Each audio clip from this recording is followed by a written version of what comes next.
नमस्कार आपण समस्तଙ୍କୁ ଆମ ଚ୍ୟାନେଲ ଓଡ଼ିଆ ମିଡ଼ିୟମ ଷ୍ଟୋରୀ କି ସ୍ୱାଗତ। ଆଜି ମୁଁ ତୁମମାନଙ୍କ ପାଇଁ ନେଇ ଆସିଛି ତୃତୀୟ ଶ୍ରେଣୀ ସାହିତ୍ୟ ବହିର 16 ଅଧ୍ୟାୟ ବିପ୍ଳବୀ ବକ୍ସି ଜଗବନ୍ଧୁ ବିଷୟର ସମସ୍ତ ପ୍ରଶ୍ନ ଏବଂ ଉତ୍ତର। ବିଷୟର ପ୍ରଶ୍ନ ଉତ୍ତର କରିବା ପୂର୍ବରୁ ବିଷୟକୁ 2-3 ଥର ଭଲ ଭାବେ ପଢ଼ି ନେଇଥିବ, କାରଣ ବହୁତ ସୁନ୍ଦର ବିଷୟଟି। ଆମ ଓଡ଼ିଶାର ବିପ୍ଳବୀମାନଙ୍କ ସଂଗ୍ରାମୀମାନଙ୍କ ବିଷୟରେ ଏହା ଲେଖାଯାଇଛି। ଭଲ ଭାବେ ପଢ଼ିବ ଏବଂ କଷ୍ଟ ଶବ୍ଦର ଅର୍ଥ ମଧ୍ୟ ବୁଝି ନେଇଥିବ, କାରଣ ଅଭ୍ୟାସ କଲାବେଳେ ବୁଝିବାକୁ ସୁବିଧା ହେବ। ଅଭ୍ୟାସର 1 ନମ୍ବର, ଆସ ଅଭିନୟ ଛଳରେ କଥାବାର୍ତ୍ତା କରିବା। ପିଲାମାନେ ତୁମେ 4-5 ଜଣ ବସି କିଏ କେଉଁ ପାର୍ଟ ନେବ, କିଏ କେଉଁ ଚରିତ୍ରରେ ଅଭିନୟ କରିବ, ତାହା ତୁମେ ବସିକି ଅଭିନୟ କରିବ। ମୁଁ ଯେତିକି ପାରୁଛି ସେତିକି ଅଭିନୟ କରିକି ଶୁଣାଇ ଦେଉଛି।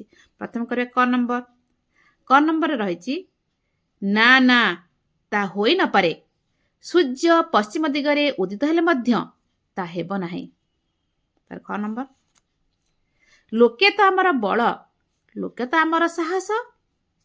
ଗ ନମ୍ବର, କେଉଁଠି ଅଛି ସେ କି ଅସ୍ତ୍ର ସେନାପତି। ଘ, ଆମେ ଏଇ ପନ୍ଥାରେ ଦୃଢ଼ ରହିଲେ ଦିନେ ଇଂରେଜମାନେ ଭାରତ ଛାଡ଼ି ଚାଲିଯିବାକୁ ବାଧ୍ୟ ହେବେ। 1 ନମ୍ବର ସରିଲା। 2 ନମ୍ବର ଯିବା। 2 ନମ୍ବର ଅଛି ତଳେ କେତୋଟି ଶବ୍ଦ ଦିଆଗଲା, ଏଥିମଧ୍ୟରୁ ଯେଉଁଗୁଡ଼ିକ ଆମେ ଏଠି ପାଠରେ ପଢ଼ିଛୁ ଆସ ତାକୁ ଖୋଜିବା ଏବଂ ବାକ୍ୟ ଗଢ଼ି ଲେଖିବା। ଯେଉଁଗୁଡ଼ା ପଢ଼ିଛନ୍ତି ବହିରେ ସେଇଗୁଡ଼ା ହିଁ ଆମେ ବାକ୍ୟ ଗଢ଼ିବା। ଅନ୍ୟ ଗୁଡ଼ିକ ଲେଖିଲେ ମଧ୍ୟ ଚଳିବ, ମୁଁ କିନ୍ତୁ ଯେଉଁଗୁଡ଼ା ବହିରେ ପଢ଼ିଛନ୍ତି ତାକୁ ମୁଁ ଲେଖିଦେଇଛି। ଦେଖ ପିଲାମାନେ, ପ୍ରଥମେ ଲେଖିଛି ପାଇକ। ଓଡ଼ିଶାର ପାଇକମାନେ ବହୁତ ସାହସୀ। ଫାଶୀ, ଜୟୀ ରାଜଗୁରୁଙ୍କୁ ଫାଶୀ ଦିଆ ବରଗଛରେ ଝୁଲେଇ ହତ୍ୟା କରିଥିଲେ। ଫସଲ, ଆମ ରାଜ୍ୟରେ ଧାନ, ମୁଗ, ବିରି ଇତ୍ୟାଦି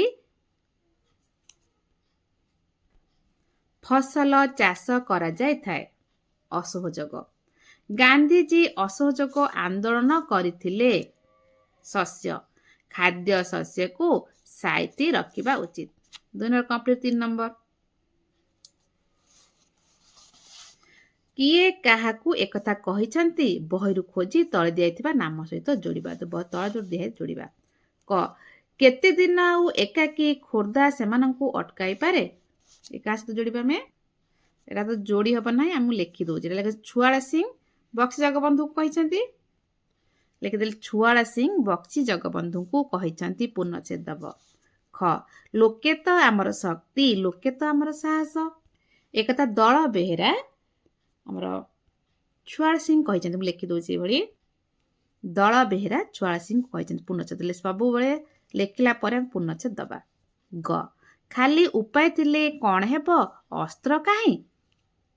ଏକଥା ଛୁଆଳା ସିଂ ବକ୍ସି ଜଗବନ୍ଧୁ କହିଛନ୍ତି। ଆମେ ଲେଖିବା, ଛୁଆଳା ସିଂ ବକ୍ସି ଜଗବନ୍ଧୁ କହିଛନ୍ତି। ଘ, ସେ ଏକ ନୂଆ ପ୍ରକାର ଅସ୍ତ୍ର ଅଛି ତୁମ ପାଖରେ, ଅଛି ମୋ ପାଖରେ, ଅଛି ପ୍ରତ୍ୟେକଙ୍କ ପାଖରେ। ଏକଥା ବକ୍ସି ପାଇକମାନଙ୍କୁ କହିଛନ୍ତି। ସମସ୍ତ ପାଇକମାନଙ୍କୁ ବକ୍ସି ଜଗବନ୍ଧୁ ପାଇକମାନଙ୍କୁ କହିଛନ୍ତି। ମୁଁ ଡଟ୍ ଲେଖିଦେଉଛି, ପିଲାମାନେ ତୁମମାନେ ପେନସିଲରେ ଲେଖିବ, କାରଣ ବହି ଭୁଲିଲେ ସାର୍ କରେକ୍ସନ୍ କରିବେ। ବର୍ତ୍ତମାନ 3 ନମ୍ବର ସରିଲା। 4 ନମ୍ବରକୁ ଯିବା। 4 ନମ୍ବର ହେଇଛି ଡାହାଣ ପାଖରୁ ଅକ୍ଷରଟେ ବାଛି ଆଣି ଶବ୍ଦ, ଏଇ ଯେଉଁ ଡାହାଣ ପଟ ଯେଉଁ ଘର ଭିତରେ ରହିଛି ଅକ୍ଷରଟେ ବାଛି ଆଣି ଲେଖିବା। ନି କା ଡ୍ୟାସ୍ ନ, ଏଇଟା ନିକାଞ୍ଚନ, ଆଉ ବାଛି ଏଇଟା ନିକାଞ୍ଚ ଲେଖିଦେବା ଏଠି। ତାପରେ ବି ର ଏଠି କଣ ରହୁଛି ଧ, ତାପରେ ସ ଡ୍ୟାସ୍ ନ, ଏଠି କଣ ସମ୍ମାନ, ଏଇଠି ଆଉ ତ କିଛି ହବନି, ସମ୍ମାନ।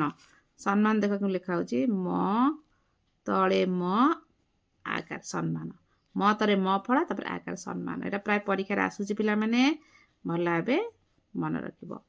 ତାର କ ଡ୍ୟାସ୍, ଦେଖ ଏଥିରେ 3ଟି, ଏଥିରେ 6ଟି ରହିଛି, କିନ୍ତୁ ଏଥିରେ ରହିଛି ଶବ୍ଦ ରହିଛି 8ଟି, 2ଟି ବଳି ପଡ଼ିବ। ସେଥିପାଇଁ କ ଥା ହେଇପାରିବ କିମ୍ବା କନ୍ଦି ମଧ୍ୟ ହେଇପାରିବ, 2ଟା ହେଇପାରିବ। ବୁଝିପାରୁଛ, 2ଟା ହେଇପାରିବ। ତୁମେ ଯୋଉଟା ଲେଖିଲେ ବି ଚଳିବ, କନ୍ଦି ଲେଖିପାରିବ କିମ୍ବା କନ୍ଥା ଲେଖା। ଗଳି କନ୍ଦି ଏ ଯେଉଁ ଅଛି ଆମେ ପଢ଼ୁଛନ୍ତି ବହିରେ ଯାହା ରହୁଛି, ପନ୍ଥା, ପନ୍ଥା। ନି ଡ୍ୟାସ୍ ନିର୍ଦ୍ଦୟ, ଯେହେତୁ 2ଟା ବଳି ପଡ଼ୁଛି ସେଠି କନ୍ଦି ହେଇପାରିବ, କନ୍ଥା ମଧ୍ୟ ବି ହେଇପାରିବ, କିନ୍ତୁ ଯେହେତୁ ବହିରେ କନ୍ଦି ରହୁଛି ଗଳି କନ୍ଦି, ସେ କନ୍ଦି ଲେଖିଲେ। ବର୍ତ୍ତମାନ 5 ନମ୍ବର ଆସ ଉତ୍ତର ଲେଖିବା। ବକ୍ସି ଜଗବନ୍ଧୁ କିଏ? ଲେଖିଦେବ ଉତ୍ତର ଗାର ଦେଇକି ଲେଖିବ ବକ୍ସି ଜଗବନ୍ଧୁ ପାଇକ ମାନଙ୍କ ନେତା। ତାପରେ ପୂର୍ଣ୍ଣଚ୍ଛେଦ, ସବୁବେଳେ ପୂର୍ଣ୍ଣଚ୍ଛେଦ ଦଉଥିବ ପିଲାମାନେ। ଖ ଜୟରାଜଗୁରୁ କିଏ? ଦେଖ ପିଲାମାନେ ମୁଁ କମ୍ ଜାଗାରେ ଲେଖୁଛି, ସେମାନେ ପଢ଼ିକି ଲେଖିପାରିବ କିମ୍ବା ମନେ ରଖି ମଧ୍ୟ ଲେଖିପାରିବ। ମୁଁ ସର୍ଟକଟ୍ରେ ଲେଖୁଛି ଉତ୍ତର। ଜୟରାଜଗୁରୁ ଖୋର୍ଦ୍ଧା ରାଜାଙ୍କ ପାରମ୍ପରିକ ରାଜଗୁରୁ। ପୂର୍ଣ୍ଣଚ୍ଛେଦ ସେ ଇଂରେଜମାନଙ୍କ ସହ ଲଢ଼େଇ ବା ବିଦ୍ରୋହ କରିଥିଲେ। ଜୟରାଜଗୁରୁ କିଏ ଜାଣିପାରିଲ? ଗ ନମ୍ବର ବକ୍ସିଙ୍କ ପରିବାରକୁ ଇଂରେଜମାନେ କାହିଁକି ବାନ୍ଧି ନେଲେ? ଉତ୍ତର କାରଣ ବକ୍ସି ପାଇକମାନଙ୍କ ସହ ମିଶି ଇଂରେଜମାନଙ୍କ ସହିତ ବିଦ୍ରୋହ କରିବାରୁ ଇଂରେଜମାନେ ବକ୍ସିଙ୍କ ପରିବାରକୁ ବାନ୍ଧିନେଲେ। ବୁଝିହେଲା? ତାଙ୍କ ପାଇକମାନଙ୍କ ସହିତ ମିଶିକି ବିଦ୍ରୋହ ଲଢ଼େଇ କରିବାରୁ ବକ୍ସିଙ୍କ ପରିବାରକୁ ମଧ୍ୟ ଇଂରେଜମାନେ ବାନ୍ଧିନେଲେ। 6 ନମ୍ବର ତଳ କୋଠ ଭିତରୁ ଶବ୍ଦ ବାଛି ଖାଲି ସ୍ଥାନ ପୂରଣ କର। ତଳ ଭିତରୁ ଶବ୍ଦ ରହିଛି ଏଇଠୁ ବାଛିକି ଏଇଠୁ ହିଁ ପୂରଣ କର, ମନରୁ କିଛି ପୂରଣ କରିବା ନାହିଁ। ପ୍ରଥମେ ରହିଛି କ ଭାରତର ପ୍ରତ୍ୟେକ ରାଜ୍ୟ ଆଜି ଡ୍ୟାସ୍ ଅଧିକାରରେ। ଏଇଠୁ ବାଛିକି ଲେଖିବା କାର ନା ଇଂରେଜ ଅଧିକାରରେ। ଇଂରେଜ ଅଧିକାରରେ। ଖ ଡ୍ୟାସ୍କୁ ଛାଡ଼ିଦେଲେ ଓଡ଼ିଶାର ସବୁ ଅଞ୍ଚଳ ଇଂରେଜମାନେ ଦଖଲ କଲେଣି। ଏଇଠୁ ବାଛିକି ଲେଖିବା ଖୋର୍ଦ୍ଧା।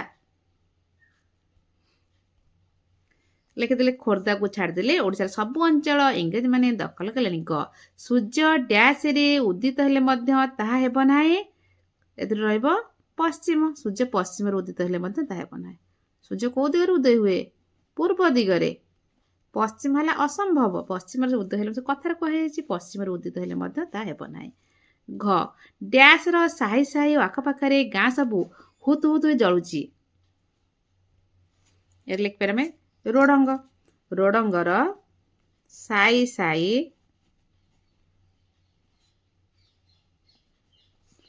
ଓ ଆଖପାଖରେ ଗାଁ ହୁତୁ ହୁତୁ ଜଳୁଛି। ସେ ଅସ୍ତ୍ର ହେଉଛି ଇଂରେଜମାନଙ୍କ ସହ ଡ୍ୟାସ୍ ଅସହଯୋଗ। ଲେଖିଦେଲେ ଅସହଯୋଗ। ବର୍ତ୍ତମାନ ଆମର 6 ନମ୍ବର ସରିଗଲା, ବାଛିକି ପୂରଣ କରିଦେଲେ ଡ୍ୟାସ୍ ପୂରଣ। 7 ନମ୍ବରକୁ ଯିବା। ସାଧାରଣ ରହିଛି ଏଇ ବିଷୟରେ ବା ବିଷୟଟିରେ ଅସହଯୋଗକୁ ଅସ୍ତ୍ର ରୂପେ ଗ୍ରହଣ କରାଯାଇଛି। ଏ କିପରି ଅସ୍ତ୍ର ହେଲା ତା ନିଜ ଭାଷାରେ। ଏ ଅସହଯୋଗଟା କିପରି ଗୋଟେ ଅସ୍ତ୍ର ହେଲା ତାକୁ ନିଜ ଭାଷା ଦେଖ ପିଲାମାନେ। କମ୍ ଜାଗା ଭିତରେ ଆମେ ଆଡ଼ଜଷ୍ଟ କରିବାକୁ ପଡ଼ିବ। ମୁଁ ଅଳ୍ପ ଅଳ୍ପ କରି ଲେଖିଦେଇଛି, ଏଇଭଳି ଲେଖିବା ଦେଖ। ଇଂରେଜମାନଙ୍କ ସହିତ କୌଣସି ସମ୍ପର୍କ ରଖିବା ନାହିଁ, ପ୍ରଥମ ପଏଣ୍ଟ। ଦ୍ୱିତୀୟରେ ଲେଖିବା ଇଂରେଜମାନଙ୍କୁ କର ବା ଖଜଣା ଦେବା ନାହିଁ। ପଇସା ସିନା ନେଲା ବେଳକୁ ଅଧିକ ସବୁ ବଳବାନ ହେଉଛନ୍ତି, ଗୋଳା ବାରୁଦ କିଣୁଛନ୍ତି। 3 ନମ୍ବର ଆମେ ଜମିରେ ଲଙ୍ଗଳ ଗାର ମାରିବା ନାହିଁ। ଫଳରେ ଚାଷ କାର୍ଯ୍ୟ ନ କଲା ମାନେ ସେମାନେ ଆଉ କିଛି ଖାଦ୍ୟ ଏବଂ ଜଳ ପାଇବେ ନାହିଁ। ଏହାପରେ କ'ଣ କରିବା? ଆମେ ଗାଁ ଛାଡ଼ି ପିଲା ଛୁଆ ନେଇ ଜଙ୍ଗଲକୁ ପଳାଇ ଯିବା। ଇତ୍ୟାଦି କାର୍ଯ୍ୟ କଲେ ଇଂରେଜମାନେ ହଇରାଣ ହେବେ, ଶେଷରେ ଆମ ଦେଶ ଛାଡ଼ି ପଳାଇବେ। ଏହା ହେଉଛି ଆମର ଅସହଯୋଗ ଅସ୍ତ୍ର। ଭଲ ଭାବେ ଦେଖିନେ ପିଲାମାନେ। 8 ନମ୍ବର ଚିତ୍ର ଗୁଡ଼ିକୁ ଦେଖ, ସେ ସମ୍ପର୍କ ଯାହା ଭାବୁଛ ଲେଖ। ଏଇ ଚିତ୍ରକୁ ସବୁ ଦେଖିବ, ଯାହା ଭାବୁଛ ଏଇ ରହିଛି ଲେଖିବା। ଏଇଭଳି ଦେଖ। ପ୍ରଥମେ ଯେଉଁ ଯନ୍ତ୍ରପାତି ସବୁ ରହିଛି ଗୋଟେ ଏକାଠି ହୋଇ ତା ବିଷୟରେ ଲେଖିବା। ଆଗେ ଯୁଦ୍ଧ ସମୟରେ ଖଣ୍ଡା, ତଲୱାର, ବାଙ୍କ ଛୁରୀ ଓ ବର୍ଷା ବ୍ୟବହାର କରାଯାଉଥିଲା। ଏହାପରେ ଯେଉଁ ପାଇକ ଯୁଦ୍ଧ କରୁଛନ୍ତି ତା ବିଷୟରେ ଲେଖିବା। ଯୁଦ୍ଧ ସମୟରେ ଖଣ୍ଡା ଚୋଟରୁ ରକ୍ଷା ପାଇବା ପାଇଁ ବୀରମାନେ ଢାଲ ବ୍ୟବହାର କରୁଥିଲେ। 2 ପାଇକ ବା ସୈନିକ ଯେଉଁ କହୁଛନ୍ତି ଆଗରୁ ଏହିପରି ଲଢ଼େଇ କରୁଥିଲେ। ଏହାପରେ ସୈନିକ ବିଷୟରେ ଲେଖିବା। ଯୁଦ୍ଧ ସମୟରେ ସୈନିକମାନେ ତୋପ, ବନ୍ଧୁକ ଆଦି ହତିଆର ବ୍ୟବହାର କରୁଥିଲେ। ସୈନିକ ବିଷୟରେ ଲେଖିଦେଲେ, ବନ୍ଧୁକ ଧରି ଠିଆ ହେଇଛି। ଏହାପରେ ଆମେ ଜଙ୍ଗଲ ବିଷୟରେ ଲେଖିବା। ଗହଳ ତୋଟାମାନଙ୍କରେ ସୈନ୍ୟ ଛାଉଣି ପକାଉଥିଲେ। ବର୍ତ୍ତମାନ ଚିତ୍ର ଦେଖି ଯାହା ଭାବିଲେ ଆମେ ତା ଲେଖିଦେଲେ। ଆମର 8 ନମ୍ବର କମ୍ପ୍ଲିଟ୍। 9 ନମ୍ବରକୁ ଯିବା। ଓଡ଼ିଶାର କେତେଜଣ ସ୍ୱାଧୀନତା ସଂଗ୍ରାମୀଙ୍କ ନାମ ତଳେ ଦିଆଗଲା। ସେମାନେ କିଏ କେଉଁ ସ୍ଥାନ ସହ ସମ୍ପୃକ୍ତ ଥିଲେ ଗାର ଟାଣି ଦ୍ୱିତୀୟ ସ୍ତମ୍ଭକୁ ଚିହ୍ନାଅ। ଯଦି ଜାଣିନାହଁ ପଚାରି ବୁଝ। ଦେଖ ଏହାର ପ୍ରଥମ ସ୍ତମ୍ଭ, ଏଟାକ ଦ୍ୱିତୀୟ ସ୍ତମ୍ଭ। ପ୍ରଥମେ 1 ନମ୍ବର ହେଉଛି ବିର୍ସା ମୁଣ୍ଡା। ଏହା କେଉଁ ସ୍ଥାନ ବା ଜିଲ୍ଲା ବିଷୟରେ କହିବା? ବିର୍ସା ମୁଣ୍ଡା ହେଉଛନ୍ତି ଆମର ସୁନ୍ଦରଗଡ଼। ସୁନ୍ଦରଗଡ଼ ରହୁଛି ଆମର ଓଡ଼ିଶାର ଉପର ଭାଗରେ, ସେ ସୁନ୍ଦରଗଡ଼। ତା 2ରେ ବକ୍ସି ଜଗବନ୍ଧୁ, ତାଙ୍କ ସ୍ଥାନ ରହୁଛି ଖୋର୍ଦ୍ଧା। ଧରଣୀଧର ସ୍ଥାନ ରହୁଛି କେନ୍ଦୁଝର। ଲକ୍ଷ୍ମଣ ନାୟକ କୋରାପୁଟ, ବୀର ସୁରସା ସମ୍ବଲପୁର। ଏଇ ଯେଉଁ ସ୍ୱାଧୀନତା ସଂଗ୍ରାମୀଙ୍କ ଏଇ ସ୍ଥାନରେ ଲଢ଼ିଥିଲେ। ତାପରେ ଖ ନମ୍ବର, ଉପର ପ୍ରଶ୍ନ ଥିବା ଜିଲ୍ଲା ଗୁଡ଼ିକୁ ମାନଚିତ୍ରରେ ଚିହ୍ନ। ପ୍ରଥମେ କହିବେ ସମ୍ବଲପୁର, ଫାର୍ଷ୍ଟ ରହିଛି ଖୋର୍ଦ୍ଧା। ଖୋର୍ଦ୍ଧା ଭୁବନେଶ୍ୱର, ଖୋର୍ଦ୍ଧା ସବୁ ପାଖାପାଖି। ଦେଖ ଏ ଛୋଟ ଛୋଟ ଜଣାପଡ଼ୁନି, ତଥାପି ଭଲ ଭାବେ ଦେଖିକି ଏଇ ଜାଗାରେ ଆମର ରହୁଛି, ଏଇ ଯେଉଁ ଜାଗାଟା ରହୁଛି ଆମର ଖୋର୍ଦ୍ଧା। ଏଇଠି ଗାରଟା ଆଣିଦେବ, ତୀର ଚିହ୍ନ ଦେଇ ଦେଇକି ଲେଖିଦେବ ଖୋର୍ଦ୍ଧା। ତାପରେ ହଉଛି କେନ୍ଦୁଝର। କେନ୍ଦୁଝର ରହୁଛି ଆମ ଯାଜପୁର, ଆଉ ଏଇ ଯେଉଁ ମୟୂରଭଞ୍ଜ ମଝିରେ ଏଇଠି ରହୁଛି ଆମର କେନ୍ଦୁଝର। ଏଇ ଜାଗାଟା, ଏଇ ପଏଣ୍ଟ, ଏଇଟା କେନ୍ଦୁଝର। ତାପରେ ହଉଛି ସୁନ୍ଦରଗଡ଼ କହିଛି ଉପର ଭାଗରେ, ଆମ ଓଡ଼ିଶାର ଉପର ଭାଗରେ ଉତ୍ତରରେ।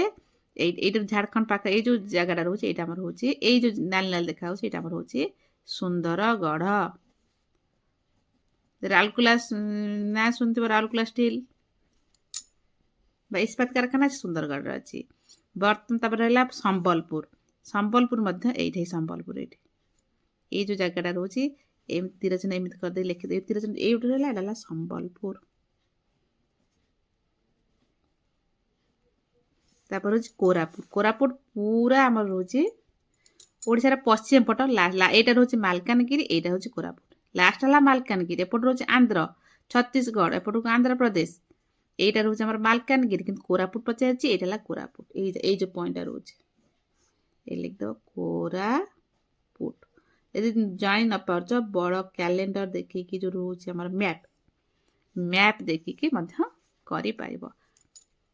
ବର୍ତ୍ତମାନ ବିପ୍ଳବୀ ବକ୍ସିଆ ବନ୍ଧୁର ପ୍ରଶ୍ନ ସରିଗଲା। ଭିଡ଼ିଓଟି କେବଳ ମତାମତ ଦେବ, ଭଲ ଲାଗିଲେ ଲାଇକ୍ କରିବ, ସବସ୍କ୍ରାଇବ୍ କରିନେବ, କମେଣ୍ଟ ମାଧ୍ୟମରେ ଭଲ ମନ୍ଦ ଜଣାଇବ। ରହୁଛି, ଜୟ ଜଗନ୍ନାଥ।